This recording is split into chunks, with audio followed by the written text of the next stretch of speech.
శ్రీమాత్రే నమః. శ్రీ లలితా సహస్రనామంలోని 812వ నామము పరమంత్ర విభేదిని. ఈ నామానికి అర్థం ఏంటి అంటే, పర అంటే ఇతరులు లేదంటే శత్రువుల, మంత్ర అంటే మంత్రములను లేదంటే వారి యొక్క ప్రయోగాలను, విభేదిని అంటే ఛేదించినది అంటే నిర్మూలించినది అని అర్థం అన్నమాట. జగన్మాత శత్రువులు చేసే అభిచారక ప్రయోగాల్ని తన కొనగోడుతో తీసివేయగలిగేటటువంటి శక్తిమంత్రాలు. ఈ ప్రపంచంలో మంచివారు చెడ్డవారు ఇద్దరు కూడా ఉంటారు కదా. మంచివారు ఇతరుల జోలికి పోకుండా తమ ఉన్నతిని తాము పొందుతూ ఉంటే, వారు పొందుతూ ఉన్న ఉన్నతిని సహించలేని కొందరు తాము ఆ ఉన్నతిని ఎప్పటికీ పొందలేరు కాబట్టి వారిపై అసూయతో వారి ఉన్నతిని ఆపటానికి చాలా రకాలుగా ప్రయత్నిస్తూ ఉంటారు.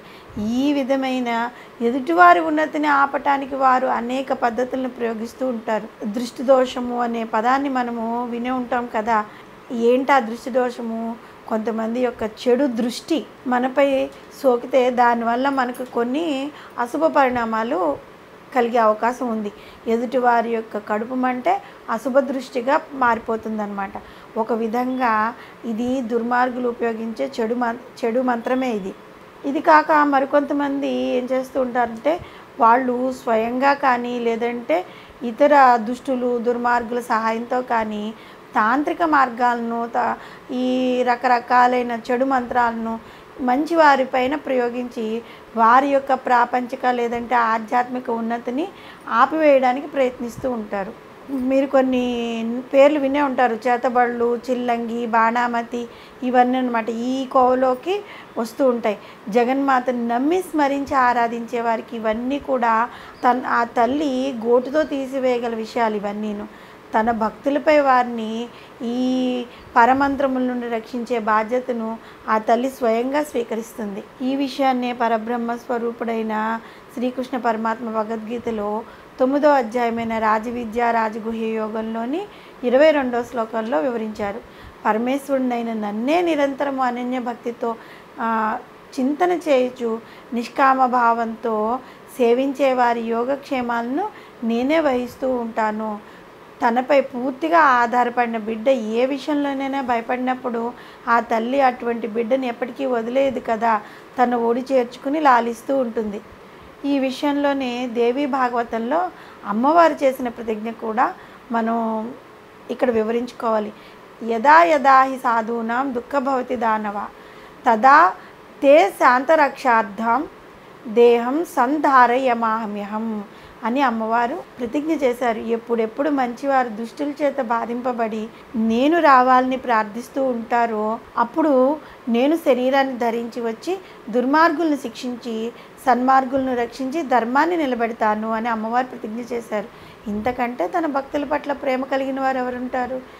అయితే ఇందుకు మనం చేయవలసిందల్లా అన్ని ధర్మములను వదిలేసి ఆ తల్లిని శరణవేడాలి. పరమంత్ర విభేదిని అనే నామానికి మరొక అర్థం కూడా ఉంది. ఈ ప్రాపంచక విషయాలకు కట్టుబడిన జీవులను ఎంతసేపు కూడా తన పరాభేదాలు అనేవి ఉంటాయి.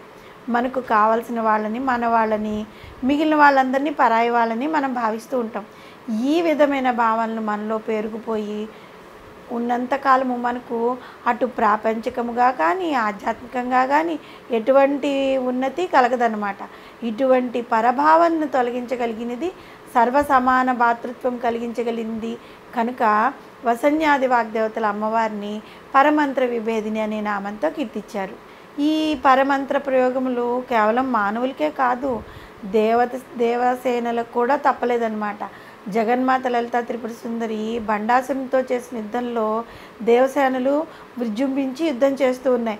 ఆ సమయంలో బండాసురుడి సోదరుడైన విశుక్రుడు ఉన్నాడు కదా, దేవతలకు జయం కలగకుండా ఉండడం కోసం జయ విజ్ఞము అనే పేరు గల ఒక మహాయంత్రాన్ని దేవీ సేనలపై ప్రయోగించాడు. ఆ యంత్రాన్ని 2 కోసులు శివాపలకంపై 8 దిక్కుల్లోనూ 8 త్రికోణాలుగా నిర్మించి వాటిపై ప్రతి కోణం మీద త్రిశూలాన్ని పాతి వివిధ మంత్రాలను ఆవాహనం చేసి వాటిని ప్రయోగించాడనమాట. మంత్రాలతో కూడి తయారు చేసిన ఆ యంత్ర ప్రభావం వలన పరమేశ్వరి సైన్యం మొత్తం త్రుటి కాలంలోనే శక్తిహీనమైపోయింది. తన సైన్యం ముందుకు కదలలేకపోతున్న విషయాన్ని గమనించిన జగన్మాత మహాగణపతిని ఆ జయ విజ్ఞ యంత్రాన్ని నిర్వీర్యం చేయమని ఆదేశించింది. అమ్మ ఆదేశం ప్రకారం మహాగణపతి ఆ యంత్రాన్ని చూర్ణంగా చేసేసాడు. గణపతి ముఖంలోంచి చాలామంది సైన్యము ఉద్భవించి విసురుకుని సైన్యాన్ని సంహరించాయి. అటువంటి మహాయంత్రంనే భగ్నం చేసిన తల్లికి పరులు చేసిన అభిచారక ప్రయోగాలు తొలగించడం ఎంత పని? చాలా తేలిక. కాబట్టి వసన్యాది వాగ్దేవతల అమ్మవారిని పరమంత్ర విభేదిని అనే నామంతో కీర్తించారు. సన్మార్గులు ఆధ్యాత్మిక మార్గంలో పురోగమిస్తున్న తన భక్తులపై చెడు సంకల్పములతో దుర్జనులు చేసే అభిచారిక ప్రయోగాలను, తాంత్రిక మంత్ర ప్రయోగాలను తన కొనగోటుతో తీసివేసి తన భక్తులను ఎల్లప్పుడూ రక్షిస్తూ ఉంటుంది. మనం కనుక పరమంత్ర విభేదిని అనే నామంతో అమ్మవారిని స్మరిస్తూ ఉన్నట్లయితే, పరమంత్ర విభేదిని, పరులు చెడు మంత్రాలతో మనపై చేసే ప్రయోగాలన్నింటినీ ఆ తల్లి విభేదిస్తుంది. మనల్ని ఎల్లప్పుడూ ఆ తల్లి కాపాడుకుంటూ ఉంటుంది, రక్షిస్తూ ఉంటుంది. దానికి మనం చేయాల్సింది సర్వస్వ శరణాగతి. మనసా వాచా కర్మణ భక్తితో అమ్మవారిని సేవించుకోవాలి. నిత్యము అమ్మవారి నామం స్మరిస్తూ ఉండాలి. శ్రీమాత్రే నమః.